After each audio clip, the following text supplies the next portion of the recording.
मन तो जब तक पवित्र नहीं होगा तब तक वो तुम्हारा साथ नहीं देगा। हमारे अंदर दो मन है, मन के दो भाग हैं, एक असत एक सत। जैसे यार क्यों हमने कर लिया, तो जब करने के लिए प्रेरणा कर रहा था तो वही तो मन था। अब उसका सत भाग पश्चाताप कर रहा है। जो मन का दो स्वरूप है, जैसे बुद्धि के दो स्वरूप है, एक कुमति एक सुमति। एक सुंदर निर्णय करती है, गंदा निर्णय करती है। किसी की सुंदर निर्णय करने वाली बुद्धि अधिक बलवती होती है तो कुमार्गगामी प्रवृत्तियों को रोक करके अच्छे मार्ग में चला दे, और किसी की कुमति बलवान होती है तो सुमति को दबा करके वो गंदे आचरणों में उतार देती है। ऐसे ही सुमन, सुंदर मन, सत मन और असत मन, उसके दो विभाग हैं। एक ये क्रिया बहुत प्रबल वेग से वो उस क्रिया को कराएगा, फिर इसके बाद बैठ के शोक करेगा, मैंने ये क्यों किया। तो उसे पूछे तू ही तो था, नहीं वो असत विभाग था। उसका सत्य विभाग, जैसे आप सत्य विभाग में आप परिचय दे रहे हैं आपको, आप 10 माला करने लगे, अब 8 माला होगी तो बुरा लगेगा। एक जलन होगी कि अभी 2 माला यार क्यों नहीं हुई। वही मन कह रहा जो एक भी नाम जपना नहीं चाहता था, वो 8 माला में असंतुष्ट हो जाएगा कि हमारी 2 माला रह गई। अब जब इतना उसको माला से प्यार है तो माला करते समय भाग क्यों रहा है। माला जब हम कर रहे हैं तो गलत चिंतन क्यों कर रहा है। ये असत विभाग है, उसका असत विभाग है। अब असत विभाग को पवित्र करके सत्य विभाग को बढ़ाना है।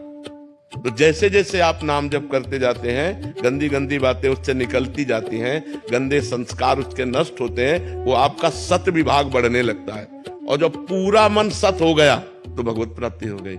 निर्मल मन जन सो मोहि पावा, मोहि कपट छल छिद्र न भावा। तो पूरा सत्य विभाग मतलब निर्मल मन, जहां निर्मल मन हुआ बस शांत आनंद भगवत स्वरूप में निरंतर स्थिति हो जाएगी। इसलिए हमको नाम जप करना है, असत मन को सत्य विभाग में बदलते रहना है।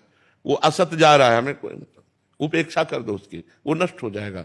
और प्रतिपल जो नाम जप कर रहे हैं हम उसकी सफाई कर रहे हैं। हमारा सत्य विभाग बढ़ता जा रहा है, हमारा असत्य विभाग कमजोर होता जा रहा है। अब हम गलत आचरण कर रहे हैं तो सत्य विभाग जितना है उसको भी हम और गंदा करते जा रहे हैं और असत्य विभाग को पुष्ट करते जा रहे हैं। तो ये चीज बड़ी सूक्ष्म है। अगर साधक नहीं समझेगा तो घबरा जाएगा। जैसे इस बच्चे से कहा कि भाई साल भर हो गए नाम जप करते हमें कोई लाभ तो दिखाई नहीं दे रहा। लाभ क्यों नहीं मिलेगा। असत क्रिया का फल है तो सत का फल कैसे नहीं मिलेगा। इसका मतलब अभी हमारी कोई प्रारब्ध भोग चल रहा है, इसलिए हमें फल नहीं दिखाई दे रहा। ये जब फल देगा तो हमें अपने आप अनुभव में आएगा। ऐसे ही भजन में अब भी वही काम क्रोध लोभ, तो अनंत जन्मों से गंदा मन हम नाम जप के द्वारा शुद्ध कर रहे हैं। धीरे धीरे जब पूर्ण शुद्ध हो जाएगा वो जाएगा नहीं। हमने इस मन में देखा है, भूखे रहना, गर्मी सर्दी सहना, एकांत रहना।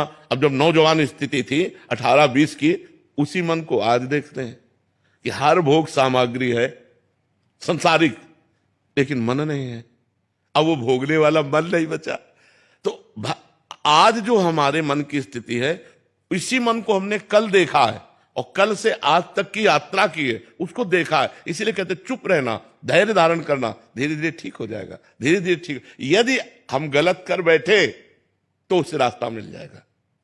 फिर वो रास्ता उसको जो मिल गया तो फिर बहुत लंबा समय लगेगा सुधार में। अगर हम गलत ना करें और वो हमें जलाए और हम उस जलन को सह जाएं तो यम ही न व्यथ्यन्ते ते पुरुषम पुरुषर्षभ सम दुखा सुखाधीनम सोमृतत्वाय कल्पते। भगवान श्री कृष्ण कहते हैं जो इस व्यथा को सह जाता है, जलन को सह जाता है, वही सुख दुख को समान समझने वाला अमृत पद का अधिकारी होता है। यम ही न व्यथ्यन्ते ते, जो मन व्यथा पैदा करता है, जलन पैदा करता है, अशांति पैदा करता है, उसे हमें सहना होगा।